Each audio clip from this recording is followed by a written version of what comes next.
Hi అండి. అందరూ ఎలా ఉన్నారు? బాగున్నారా? అందరూ బాగుండాలని కోరుకుంటున్నానండి.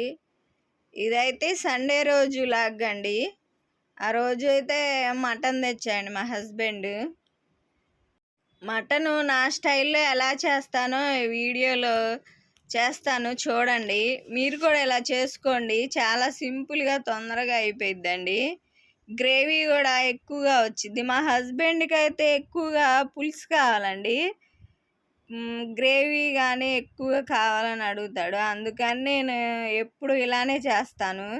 సింపుల్గా తొందరగా అయిపోయిద్ది. ముందైతే నూనె బాగా వేడెక్కిన తర్వాత ఆవాలు జీలకర్ర వేసానండి. కొంతమంది జీలకర్ర పొడి వేస్తారు, నేనైతే మామూలుగా ఇలానే వేస్తాను. ఇప్పుడైతే వేగిన తర్వాత ఉల్లిపాయ ముక్కలు ఉల్లిపాయ ముక్కలు వేయండి. ముందు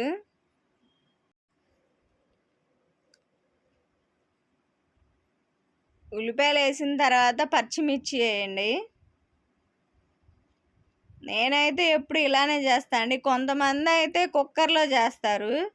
నేను కుక్కర్ వాడనండి. ఎక్కువగా నేను ఇలానే చేస్తాను.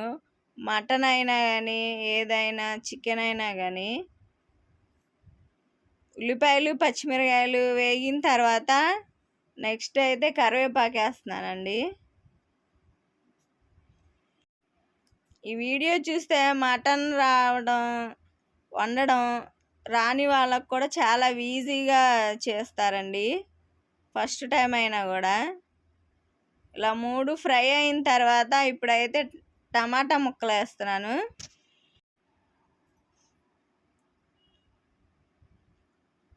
టమాటా ముక్కలు ఇవన్నీ వేగిన తర్వాత కొంచెం లైట్గా తర్వాత మటన్ వేసేయడమేనండి. ముందుగా అయితే నేను మటన్ కడిగేసానండి. ఉప్పు పసుపు నిమ్మరసం వేసి కడిగేసానండి.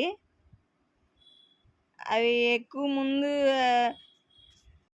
టమాటాలు ఉల్లిపాయలు పచ్చిమిర్చి మరీ ఎక్కువగా కాలనివ్వకండి. కొంచెం లైట్గా ఫ్రై అయిన తర్వాత మటన్ వేసేయండి. ఎందుకంటే మటన్ ఫ్రై అయ్యేలోపు అవి బాగా వేగుతాయండి మటన్తో పాటు. అందుకని కొంచెం లైట్గా వేయగానే మటన్ వేసేయండి. నీళ్ళైతే గట్టిగా పిండేసి ఫ్రై చేసుకోండి. ఉప్పు పసుపు వేసేయండి. ఉప్పు పసుపు వేసి సిమ్లో పెట్టి, మరీ సిమ్లో కాదండి, మామూలుగా మీడియంలో పెట్టేసి మటన్ ఫ్రై చేయండి. మటన్ ఫ్రై అయ్యేలోపు మనం మసాలా అయితే రెడీ చేసుకుందాము.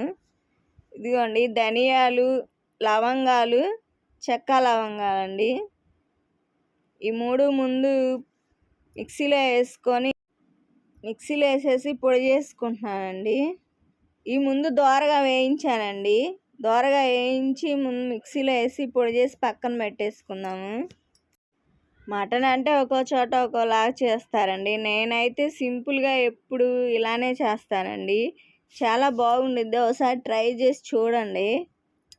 ఇప్పుడైతే మసాలా వేసుకుంటున్నానండి. అల్లం వెల్లుల్లి, టమాటాలు, ఒక ఉల్లిపాయ అండి, ఎండు కొబ్బరి ఇవన్నీ వేసి పేస్ట్ చేసుకుంటాను.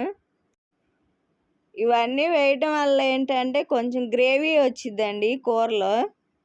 గ్రేవీ రావడం వల్ల అన్నంలో కూడా బాగా కలిసిద్దండి. చపాతీలోకి కానీ దోశలోకి కానీ బాగా కలిసిద్ది గ్రేవీ ఎక్కువగా ఉంటే. కూర అయితే ఫ్రై అయిందండి.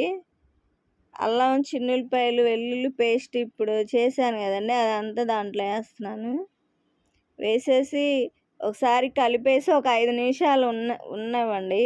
ఆ పచ్చి వాసన అంతా పోయిద్దండి. వేసి కలిపేసి ఒక 5 నిమిషాలు మూత పెట్టేసి ఉంచండి. ఇప్పుడైతే ఉప్పు కారం వేస్తున్నానండి. ఒక 5 నిమిషాలు మసాలా వేసిన తర్వాత 5 నిమిషాలు ఆగి మూత పెట్టండి. తర్వాత ఉప్పు కారం వేసేయండి. ఉప్పు కారం వేసి బాగా కలపండి. ఒక 2 నిమిషాలు ఉంచండి. ఉప్పు కారం వేసిన తర్వాత బాగా కలిపేసి 2 నిమిషాలు మూత పెట్టండి. 2 నిమిషాలు మూత పెట్టిన తర్వాత అప్పుడు వాటర్ పోసుకోవాలండి. మరీ ఎక్కువగా కాదండి. 2 గ్లాసులు అయితే సరిపోతాయండి. నేనైతే 2 గ్లాసులకు పోసుకొని దాంట్లో పోసానండి. పోసి దాంట్లో పోసేసాను. ఆల్రెడీ మటన్ బాగా ఫ్రై అయిందండి, ముక్క కూడా ఉడికింది. ఇప్పుడైతే సిమ్లో ఒక 10 నిమిషాలు పావుగంట ఉంచితే ఇంకా బాగా ఉడికేసిద్దండి. ఇదిగోండి 10 నిమిషాలు అయితే బాగా ఉడికిచ్చాను.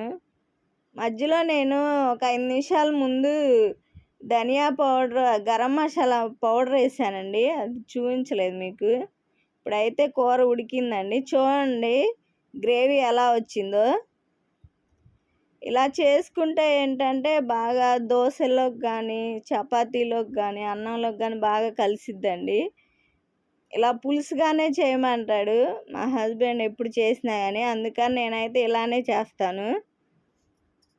కూర అయితే అయిపోయిందండి, ఇప్పుడు కట్టేసి ఇంకా అన్నం కూడా పొయ్యి మీద పెట్టేశాను. బాయ్ అండి, ఉంటాను.